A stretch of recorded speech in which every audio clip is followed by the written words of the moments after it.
Assalamualaikum warahmatullahi wabarakatuh.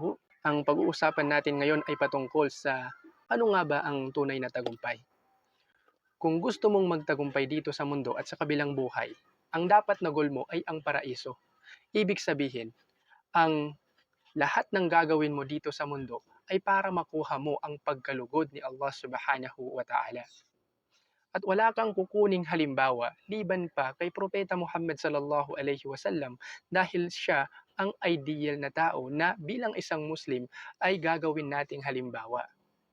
At magiging magaling tayo sa lahat ng ginagawa natin dito sa mundo. Sa school natin, magiging magaling tayo doon. Ibig sabihin, ibibigay natin lahat ng effort natin. Sa career natin, ibibigay natin lahat ng effort natin. At sa iba pang gusto nating tahakin dito sa mundo, ibibigay natin lahat ng effort natin doon hanggang sa mas maging magaling tayo doon. At huwag nating kalimutan na ginagawa natin lahat ng ayon para lamang makuha natin ang pagkalugod ni Allah subhanahu wa ta'ala. Mahirap maging ideal kasi nga ideal kasi kailangan mo yung i-pursue.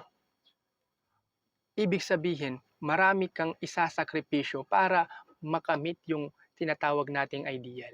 Pero may cheat code dito at yun ay ang pagpili natin sa kung sino yung mga kaibigan natin, mga ideas na i-entertain natin, mga librong babasahin natin. At bilang isang Muslim, lagi nating piliin ang way ng Allah subhanahu wa ta'ala, ibig sabihin ang Islam. Kung gusto nating magtagumpay dito sa mundo at sa kabilang buhay, ibig sabihin, lagi nating piliin si Allah subhanahu wa ta'ala, lagi nating piliin maging Muslim, lagi nating piliin maging isang mabuting tao.